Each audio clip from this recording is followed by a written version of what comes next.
Are we good? Yeah, we're good. Sorry, I didn't start broadcasting yet. So,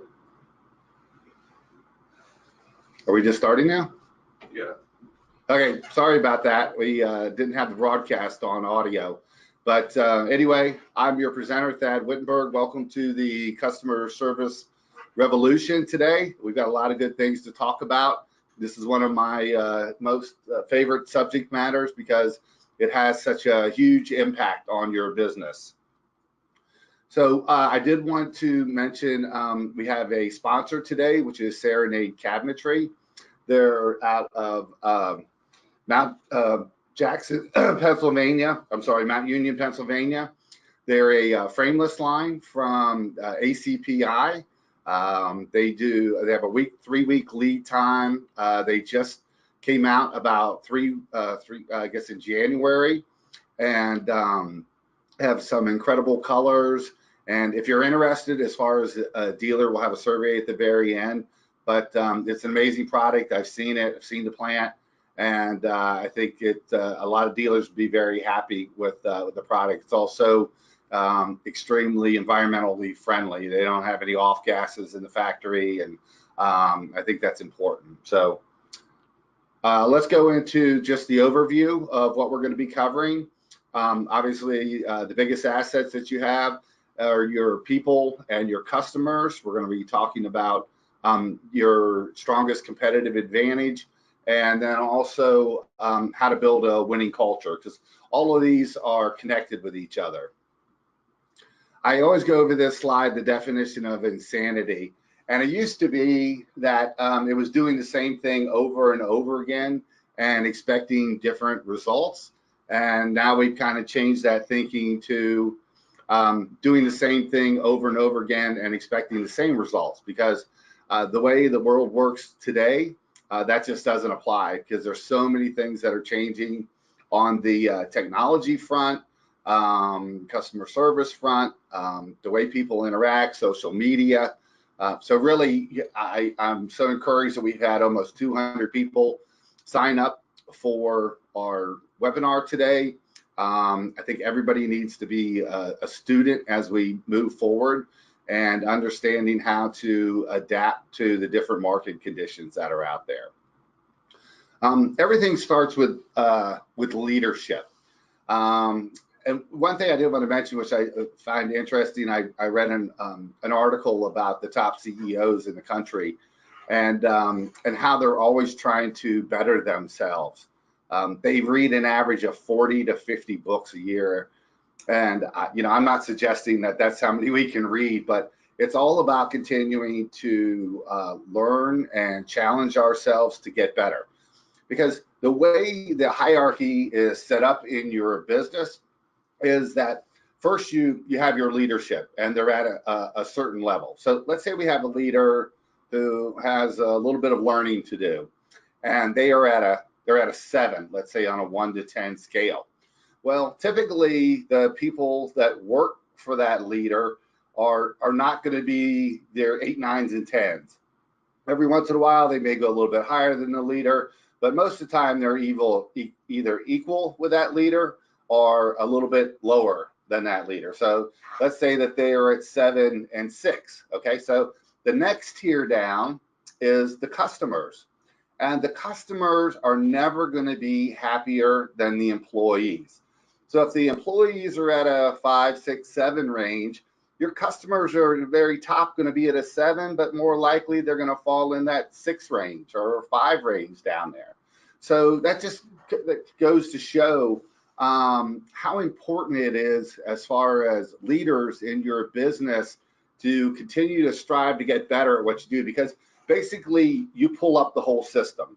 The higher you go in your ranking, in your ability to build an incredible culture that's focused on customers and teamwork, the more your people are going to rise to the occasion. And the more your people rise to the occasion, the better the customer experience comes. So again, it's all back to the leadership aspect of it.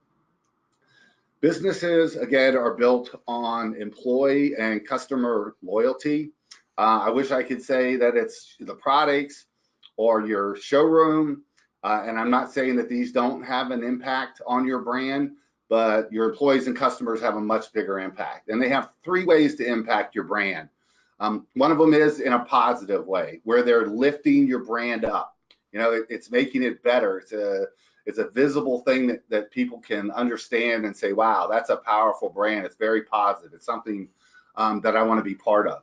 And then there's the neutral impact, where, oh yeah, you know, they're fans, they're not raving fans, and they don't damage the brand, but they don't bring it up either.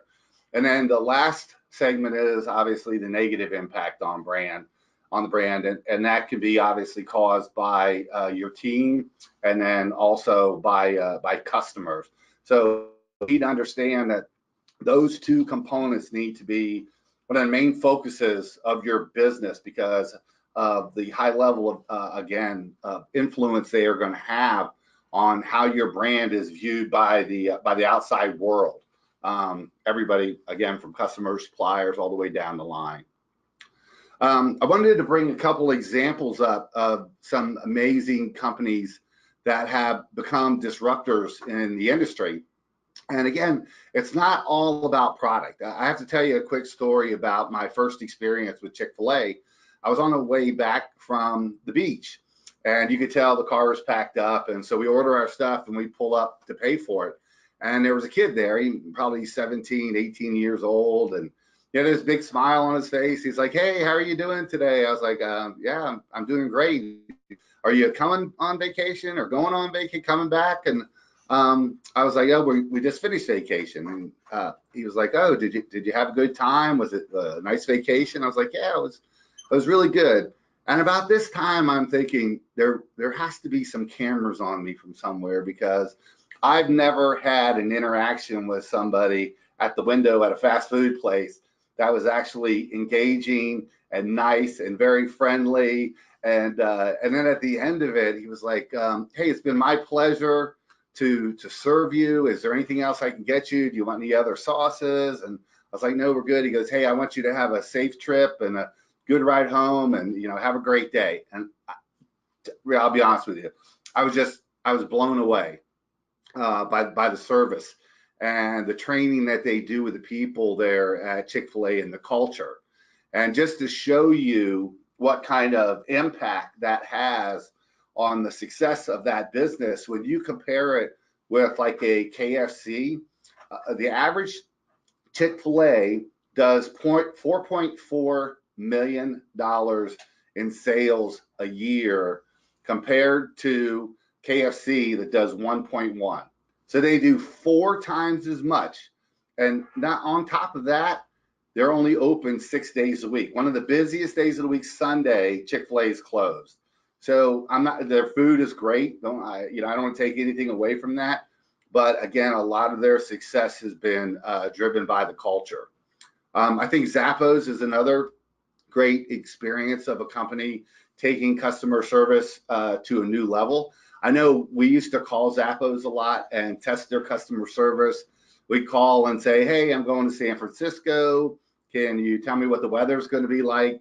And without skipping a beat, they'd say, oh, let me look that up for you. Well, here's the 5-day forecast, and I hope you have a great trip. And didn't ask one time whether, why we were calling about the weather. One of our managers called and had a group of their folks there listening to it. And at the end of the call, the manager told the person on the line, hey, I just wanted to show what outstanding customer service looks like, and that's why we use you as example. I hope it was okay. So they were like, oh yeah, that's fine. And the person from Zappos actually sent our manager a book on customer service, just free, out of the blue, sent it to her and said, hey, thanks a lot. We really appreciate you thinking about us. So just what a amazing story about those things, those little things that they do that separate them from the herd, as far as customer service is concerned. Trader Joe's, another great example. If you ask where an item is in a grocery store, they don't tell you it's over in aisle 7.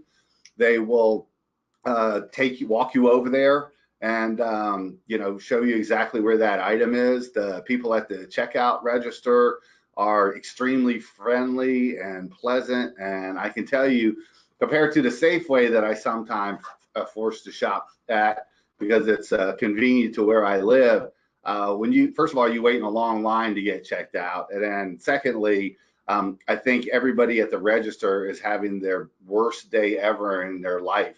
And they want to make sure that they share that with every customer that they interact with. So it's two extremes. You know, you have the Safeway on one hand, and I'm just talking about our local Safeway, and the Trader Joe's. And if you look at Trader Joe's and what that has caused as far as their success is concerned, they are the #1 grocery chain in the United States with the highest sales per a square foot and profitability. So again, they're living on that customer service experience. I think Uber's another good example. I had someone come down, a dealer from Boston yesterday, never taken an Uber before. And I said, how was the experience? He was like, oh my God, it was fantastic.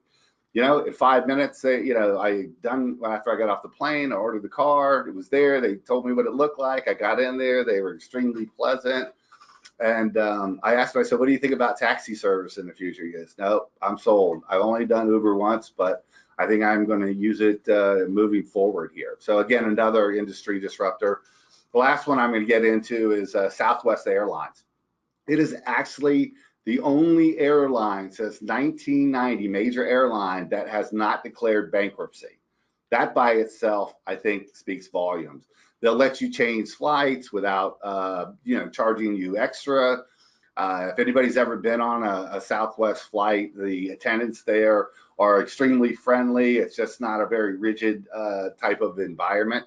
And they've built a cult of people that will only fly Southwest. And that's just kind of unheard of in the airline industry. Everybody's always just looking for the lowest fare, but when people go, and Southwest has good fares, but when people will have an option to pick them first, that's what they do.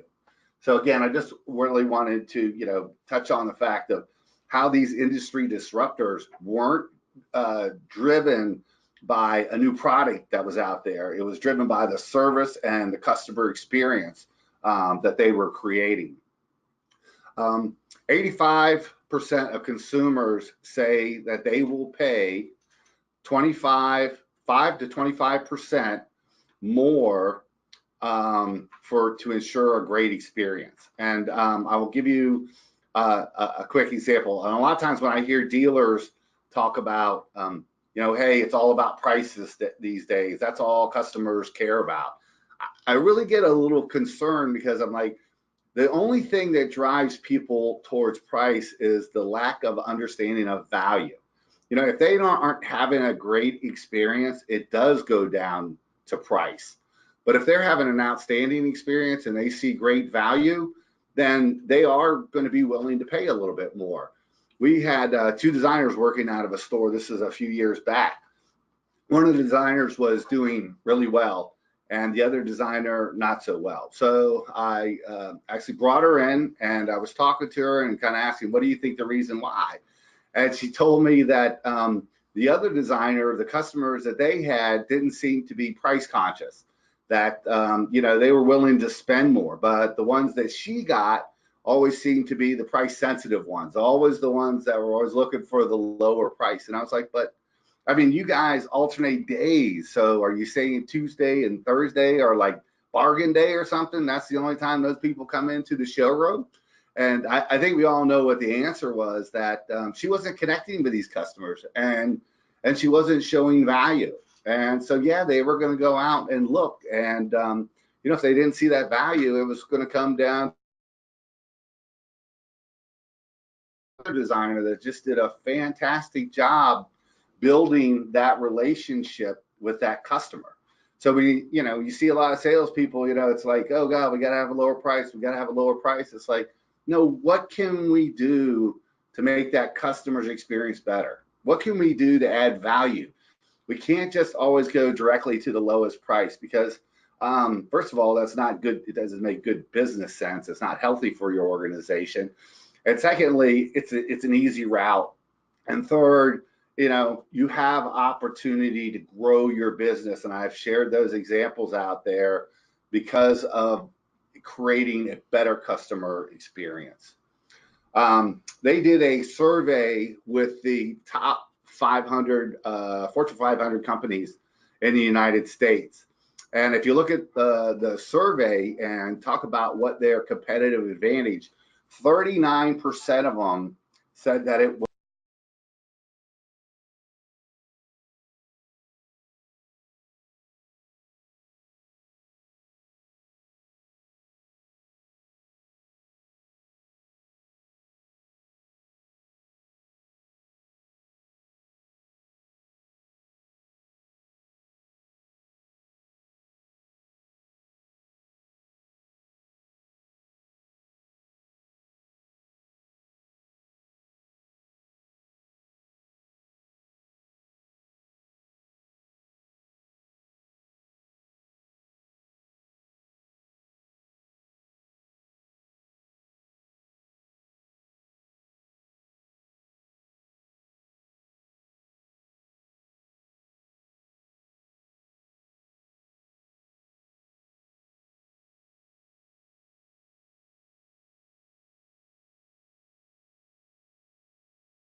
the place I work. You know, ABC Kitchen and Bath is like the best on the planet.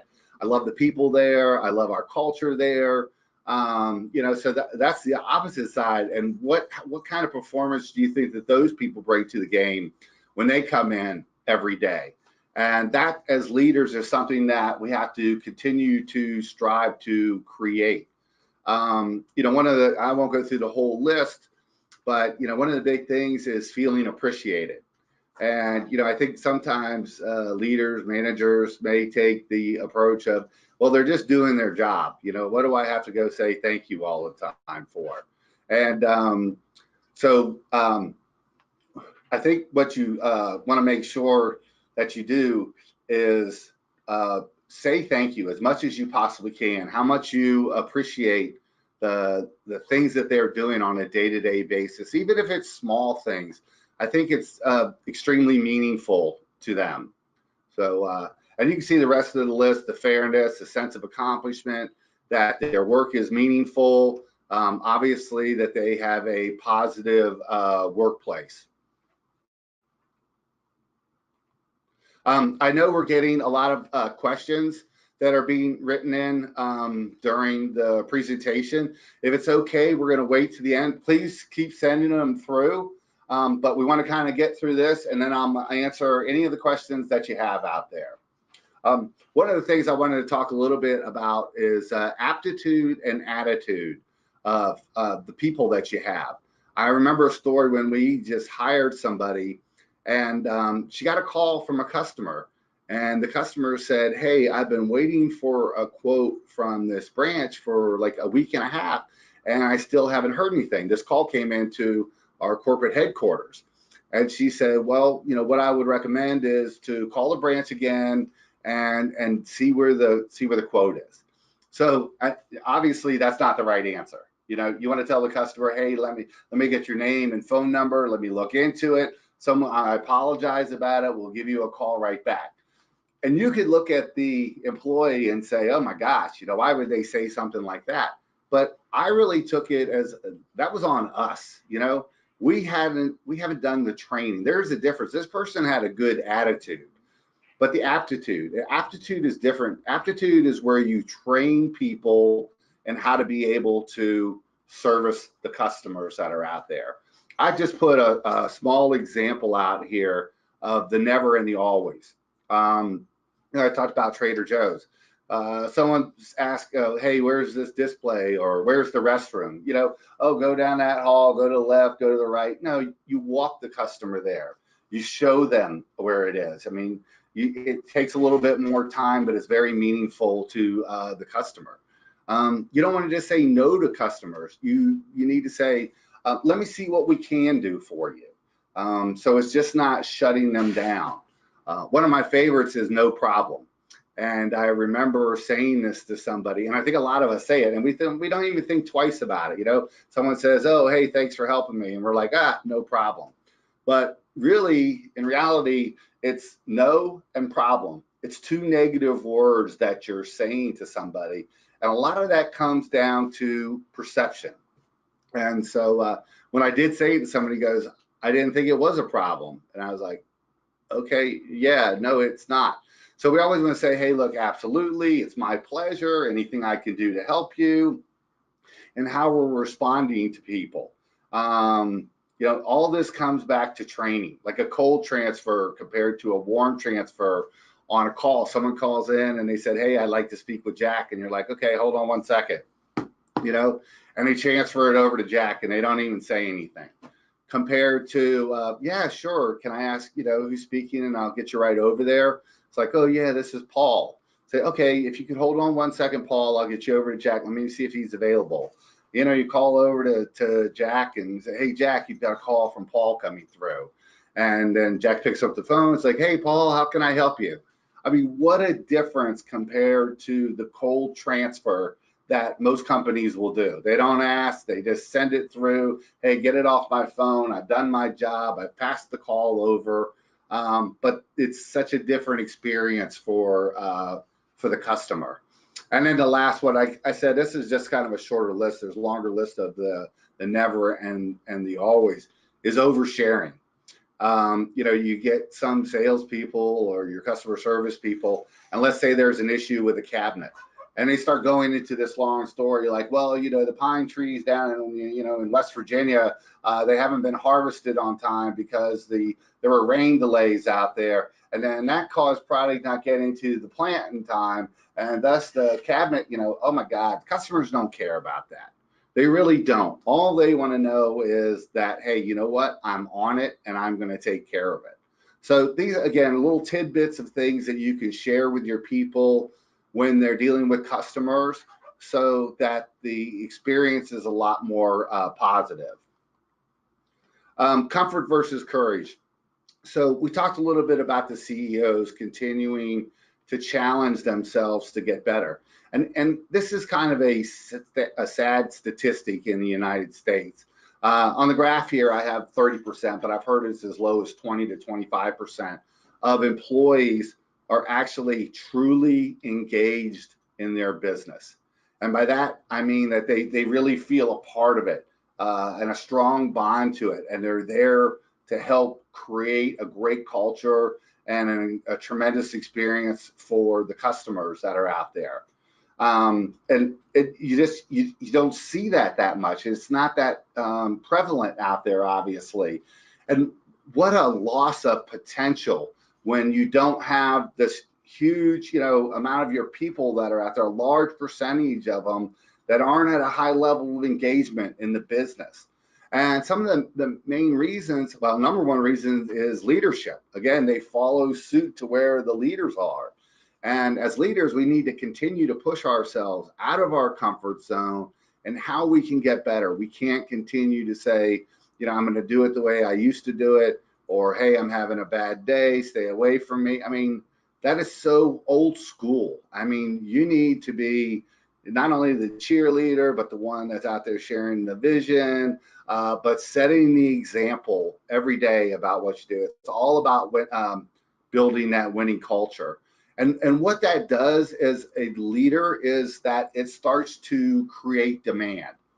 And demand, whenever you're creating demand, it's something that people want more, right?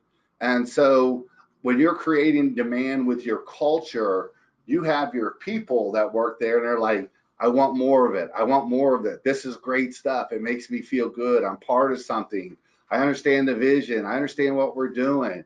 And you're creating demand for customers too, because they're like, hey, this is the type of company that I really like to work with, because of how they service us and how they take care of us and the value that they bring to us. So anyway, those really fall right back into the leader's lap and how they're going to continue to drive themselves to get better. Allowing exceptions in your culture. One of the things I heard is that everybody lights up a room. The problem is, or the thing is, that some of them when they come into a room, and then some of them when they leave. And I hope you have people that are on your team are the ones that light up a room when they come in there. But I've talked to a lot of dealers, and for some reason they'll have people who don't embrace the culture that they have, and they don't do anything about it. They talk to them, but this person stays on the same path. They don't get it. They're not team oriented, or they're not positive. They're more about themselves instead of being part of a larger culture that's out there. And I'm like, you have to address something like that. You can't say out of one side of your mouth, this is what we're all about culture-wise here, and this is what we do for customers, and then allow this to be part of your culture, because all these people are going to look over here and say, yeah, you talk that game, but you don't do anything about it. And I don't know how many times as a manager that, maybe we waited too long, or we had somebody at one of our stores, one of our salespeople or whoever, and then we finally cut the cord and said, you know what, this just isn't working. And then you get everybody else at the store was like, oh my God, thank you for doing that. It's about time. The days that they weren't here were the best days that we had. And you can't afford to have that in your culture, because cultures are a contagious thing. And if you've got people there that are not overly positive or moody, one day they're up, the next day they're down, no one knows what to expect if they're going to be interacting with them, you need to have the discussion with them. And you need to talk to them about where they need to be as part of the team is concerned, and how they need to contribute. Because everybody contributes to a culture. It's not the walls, it's not the showroom, it's what everybody brings to the table. When we have our business here, I tell people when they come in the morning, they're coming through the magic door. Anything that they have that may be negative, look, I know people have things going on in your lives. You have to leave it behind you, because when you come in here, that baggage can't be carried with you. It has to be that we're going to focus on all the positive things and working together. Otherwise, you're allowing it to diminish the culture that you have. And as soon as your culture is diminished, it has an impact on the customer experience. There's just no ifs and ands about it. Nothing influences people more than a recommendation from a friend. They call it the transference of trust. And I'll explain it quickly. Is that so? If I have a friend, hypothetically again, if I had a friend, and I told them, hey, you should go to this new Italian restaurant. It's amazing. The food's great. The service is great. It's just probably the best experience that I ever had. You really got to go there. And, this friend of mine is sitting there listening to this, and, I'm a raving fan about it. They've never been there. Right? But now they're seriously considering about going to this restaurant. So what took place here is the transference of trust. They trust me. I trust the restaurant. I took that trust and transferred it over to them.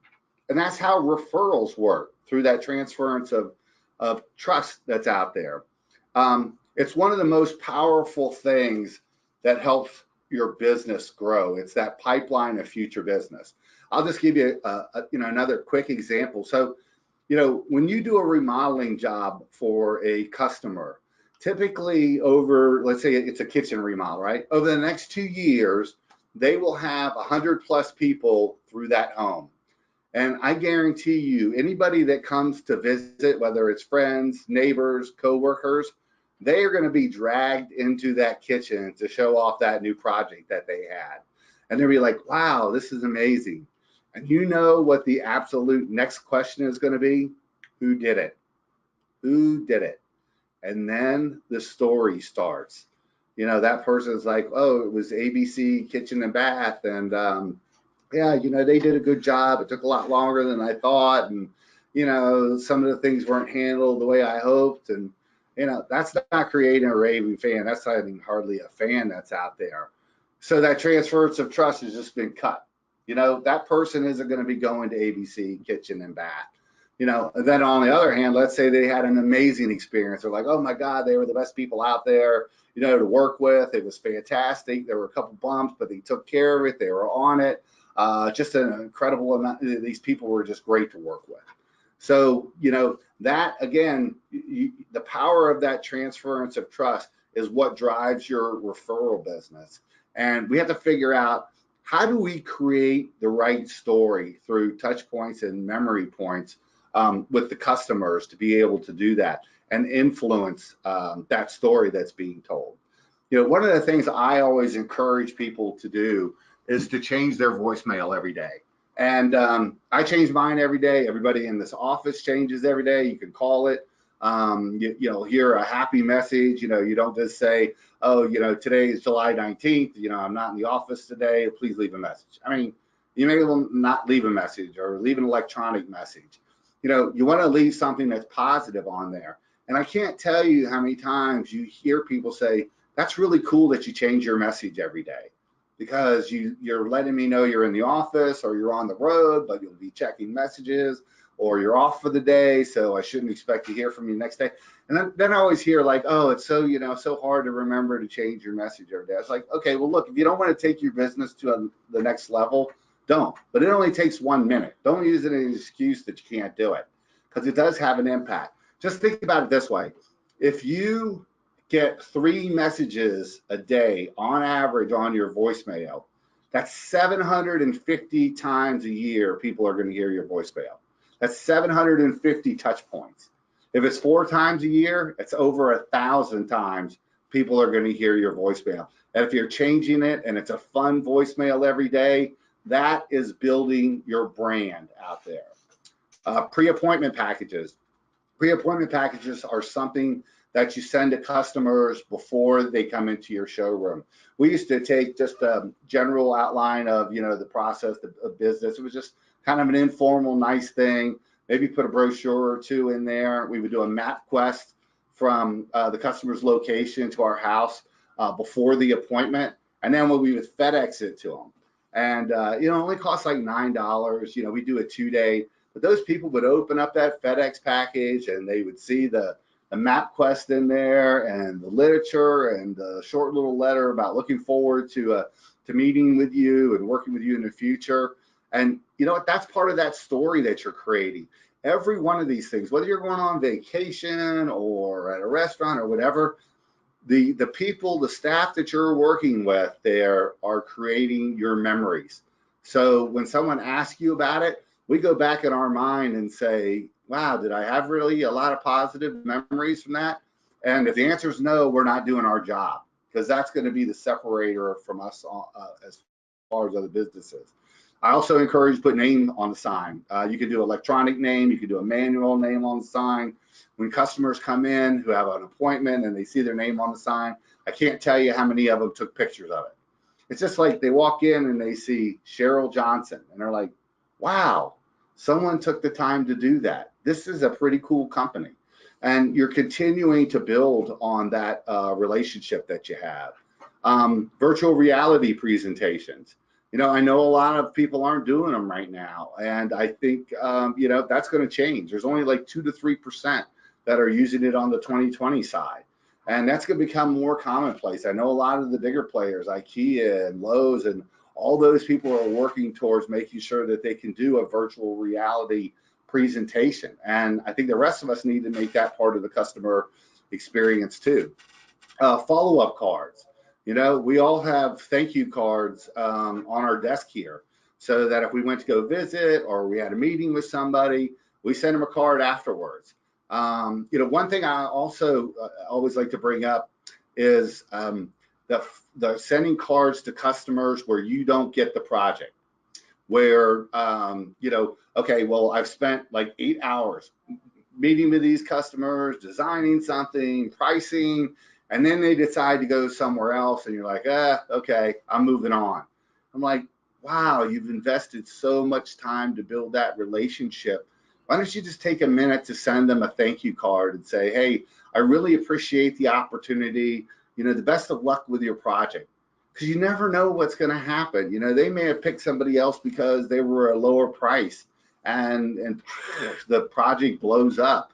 And then when people are asking about the story, they were like, oh my God, we went with so-and-so and they were terrible. And to be honest, I should have went over to ABC Kitchen and Bath because they were great. And when you send them that card, you leave the door open so that they can come back. They may have other projects in the future, whether it's kitchens or bathrooms or whatever it is. And now you've extended that olive branch or whatever you want to call it, that goodwill, even though they didn't choose you. But now they have more respect, and I'm like, wow, this is a different company. Who sends a thank you card to somebody when you don't get the project? These people are really customer focused, and that word is going to get around. Packing boxes, those are boxes maybe to send to customers. We used to do banker boxes. We'd send them before the project where they could pack up everything that they have. We'd send 15 to 20 of them out to a customer. Those were incredibly well received. And they never anticipated that they were going to get those. I mean, we tell them, hey, they're coming now, so they didn't go out and buy storage stuff. And they're like, oh, that's amazing that you do that.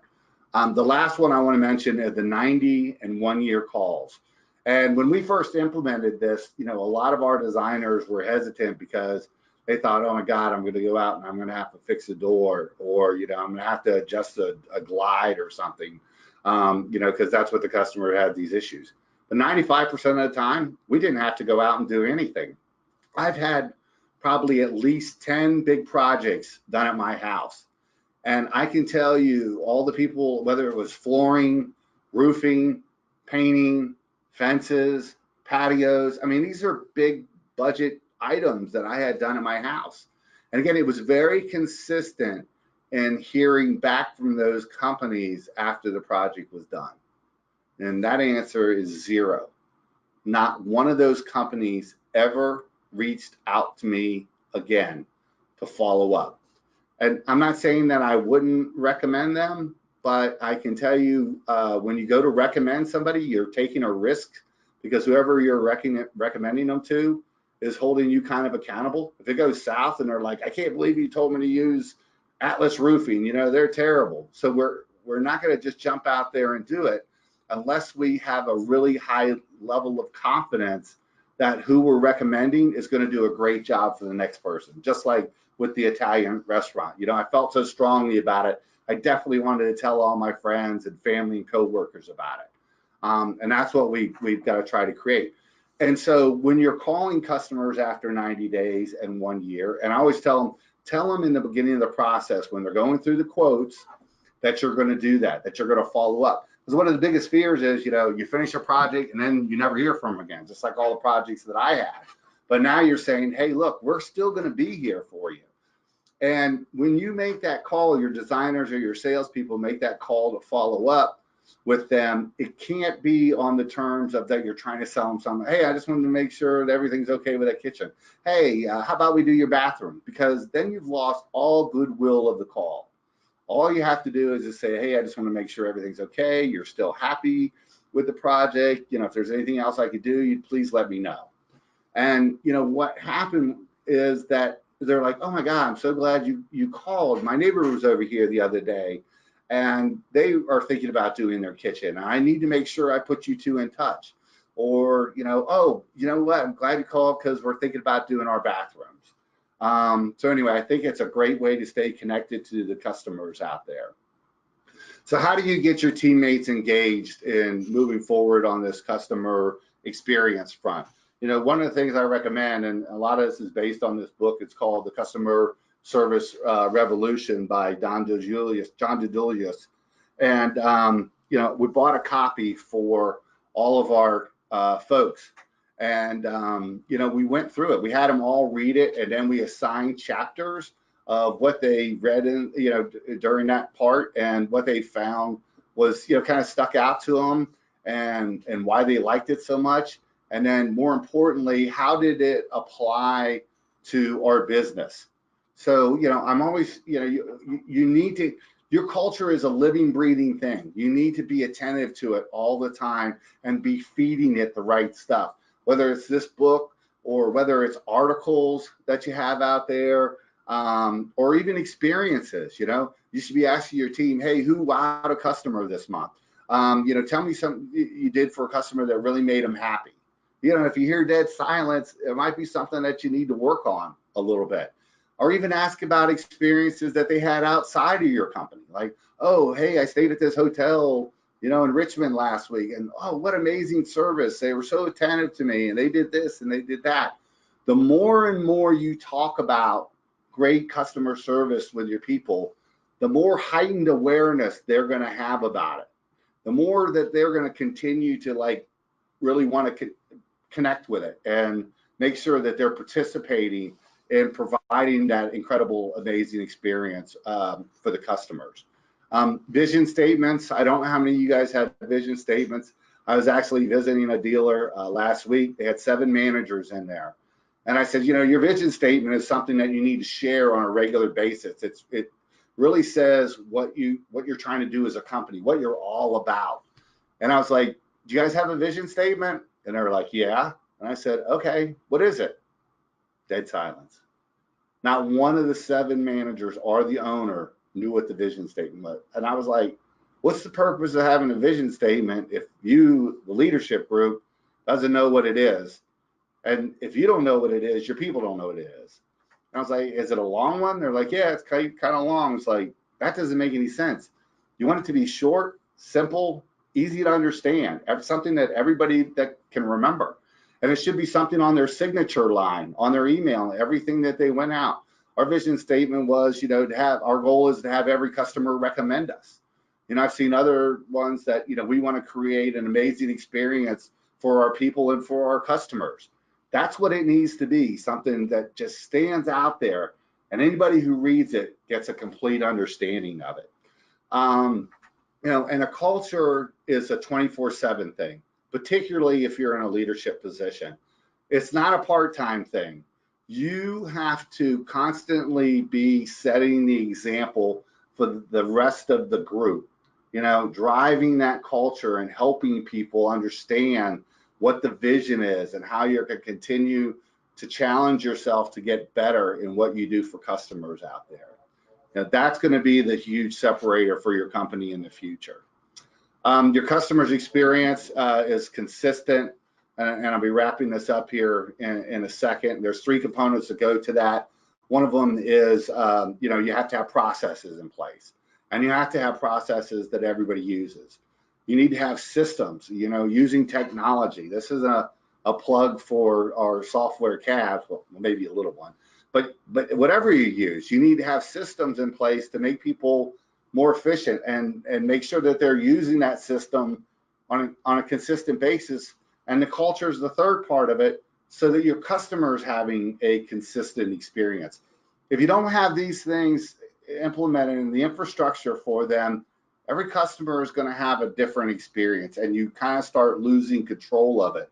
And when you do that, then the brand also starts to lose a little of its luster, because they had a okay experience, they had a good one, they had a great one over here, because this process wasn't followed, or these systems weren't used to get there, or not everybody was on the same page as far as the culture is concerned. But everybody should be saying the same thing about your company, whether it's internal people or whether it's customers, because they all should be having a very similar, wonderful experience. Biggest assets, and again, I'm going to wrap this up, is your people and your customers' loyalty. That is going to create your biggest competitive advantage, which is that experience and the talent that you have.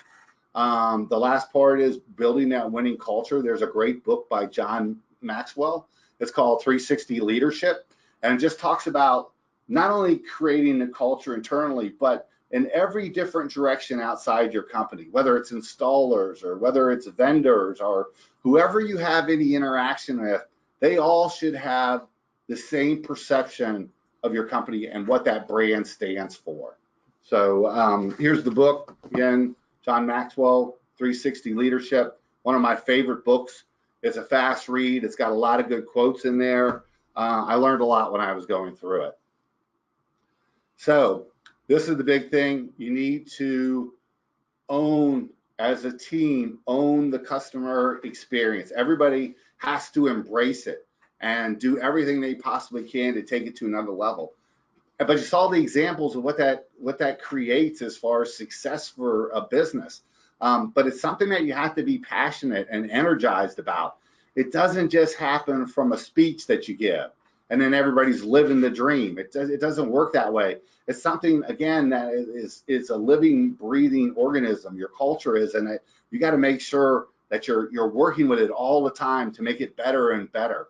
And you know, that's going to do a lot of great things. It's going to attract a lot of good people. You're going to keep a lot of good people because turnover will kill you, and it's going to attract a lot of customers too. So that's it. That's kind of a wrap. I just had a couple quick things. We have a workshop coming up in September 17th and 18th. We are going to process map the customer's experience on a website, which is different than what it used to be before. It used to just be about information. Now it's about engagement. It's really about how to become a hybrid business, how to be able to sell projects online in the future. So we're going to go through that. We're going to process map the customer's experience inside the showroom, where you're wowing customers and where you may need some help. We're going to do some training and some exercises on being able to do virtual reality presentations while we're there, because you know, it's coming and you're going to start seeing it more and more common. And you don't want to be a follower in that category. You want to be a leader. And then the last thing we're going to be going over is how to build a competitive model for your business. And we're going to look at the expenses and where they should be percentage-wise. So I think it's going to be a great workshop, and I hope you can come join us. Again, it's September 17th and 18th. And then we have another webinar that's coming up, and it's how to build a culture that attracts and retains talent. We did a survey before, and that was like the second highest rated one. And it's extremely important because you can't create a great customer experience without having great talent and a great culture. So that's August 15th at 2 o'clock. Hope you can come join us for that.